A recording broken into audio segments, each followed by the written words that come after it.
Video games are bigger and more successful than ever, so it makes sense that esports are also bigger and more successful than ever. Each year, in fact, esports are bigger, better funded, and more well-known. But just what is it about competitive gaming that's turning more and more kids away from the soccer field and towards the brightly lit PC monitor? Esports today can seem glamorous. Players walking away with hundreds of thousands of dollars just from winning a match playing some game they like. Pro gamers with millions of followers on Twitter, and so many Twitch subscribers they won't have to work another day in their lives. Of course, it's not all money and glitz, but more and more pro gamers resemble professional athletes, and so too do esports resemble traditional sports. In this video, we're here to take a look at esports as a whole, see how the players stack up against other professional athletes, and take a look at why more and more kids are dreaming of being professional gamers.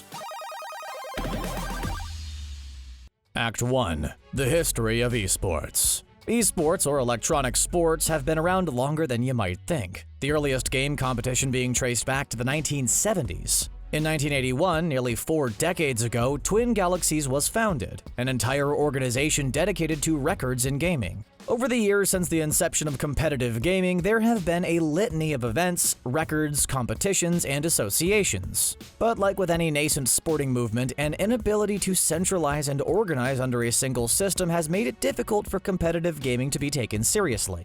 Over the course of the past 20 years, however, gaming has skyrocketed in popularity. There aren't just more gamers out there than ever. There's more money behind gaming than ever, too.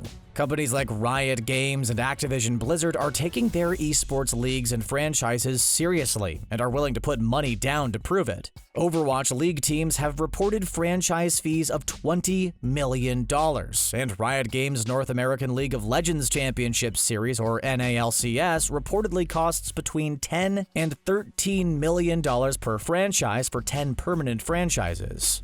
Today, there is also much more crossover behind the scenes between traditional sports and esports than you might think. Sports investors are key to esports' burgeoning and continuing success.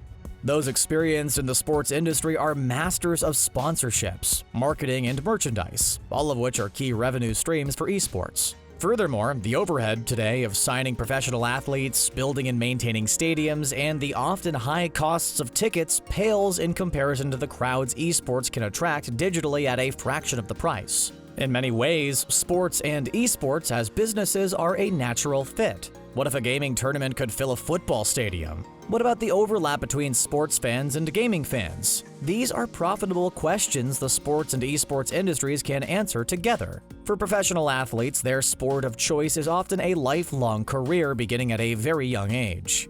As such, there are many programs for kids aimed at teaching them sports and building the skills necessary to play them well. A successful athlete can go to college on a sports scholarship, so for parents, a pastime with a future is an awesome bargain. What you might not know is that professional gamers are very much the same. Today, there are even esports programs starting to pop up in K-12 schools, and there are some high schools out there built specifically for gamers. To kids, this might sound like a dream come true, playing video games instead of studying, but that couldn't be further from the truth. These programs and schools are serious, well-thought endeavors aimed at teaching kids games and building up their skills to play them well, just as is done for traditional athletes. And like with traditional athletes, there are many college-level opportunities for gamers, as many schools are beginning to offer pro gaming scholarships and spots on their college gaming teams to prospective students. As time marches forward, the divide between traditional sports and esports has become much blurrier and more philosophical, leading gamers and non-gamers alike to wonder, what's the difference between a professional gamer and a professional athlete? This question has become increasingly relevant as more and more kids are deciding they want to game professionally at some point. Act 2. Gamers versus athletes. In short, there isn't a difference between a professional gamer and a professional athlete. Professional gamers are professional athletes. Professional athletes are known for their skill in a game, and performing in that game at such a high level, while incredibly hard to do, is handsomely rewarded. Strength, stamina, and dexterity are important skills professional athletes hone to succeed in their chosen games. But they're not the main focus of an athlete. The same is true for professional gamers. They aren't overweight 20-somethings feasting on Doritos and guzzling Mountain Dew in mom's basement. They're professionals with often rigorous training schedules, daily exercise regimens, and an honest-to-God salary with insurance. While their games of choice may rely more on mental acuity as opposed to strength, this is a simple change to the skills necessary to succeed in-game. Not an indictment of a player's ability or worth. And to reiterate, good physical condition is a must for pro gamers just as much as it is a requirement for athletes. More in that regard is simply expected of athletes. To be clear, gaming professionally can be as real and as lucrative as playing traditional sports professionally. Professional esports players can easily make between $3,000 and $5,000 a month in major gaming centers like the US or China, and players and teams can walk away with major cash prizes in tournaments. A major competition like Dota 2 International nets the winning team a staggering $10 million. That isn't chump change. None of this, of course, takes into account the money earned from sponsorships, streaming, and media rights. For gamers who are usually very familiar with the streaming landscape, managing sponsorships and cultivating a following is almost second nature and just as profitable. Finally, there's merchandising and ticket sales to account for. The rise of gaming merch and gaming conventions proves gamers are no strangers to buying their body weight and stuff related to their favorite pastime, making this yet another lucrative source of income for teams and players. A key difference, though, between professional gamers and traditional athletes is independence. Pros turned streamers or simply popular streamers who just like playing games can amass enormous followings individually and rake in subscriber and sponsorship money. Plus, this influence can transition smoothly from platform to platform. Pro gamer Ninja reportedly signed a between $20 and $30 million deal to stream exclusively on Mixer before the platform shut down and he was freed up to stream again wherever he likes. Professional athletes can scarcely muster the kind of influence and success someone like Ninja or Shroud can, even with the backing of a major brand.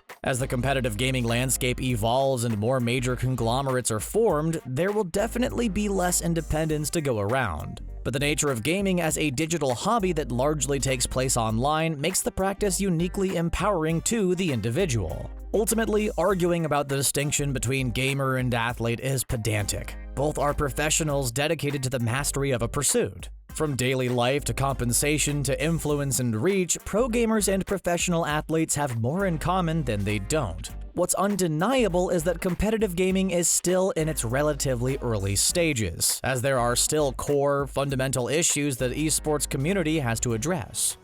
Act 3. The problem with esports. When you think of a sport like soccer or basketball and the leagues and industries behind them, everyone's focused on the game, which is intentionally simple to pick up and never changes. The gaming world is much more complicated. Video games are uniquely tied to time and technology. Later entries in a series pull players from previous entries, and games are constantly iterated upon as technology evolves or to simply introduce variety. And even long-running quote-unquote live service titles are inevitably replaced. As popular as Dota 2 is and has been, it's crazy to imagine it's going to be just as big in 10 or 20 years. And the same could be said for any competitive video game, especially older ones. Picking games to compete with isn't the only problem with esports. Once you've settled on a game, the problems don't stop there. What version of the game do you play? Are expansion packs included, or is there a specific map set? Do later updates to the game, either good or bad, eventually come to competitive play? How can professional players expect to perform at such a high level when the rules of the game are constantly changing?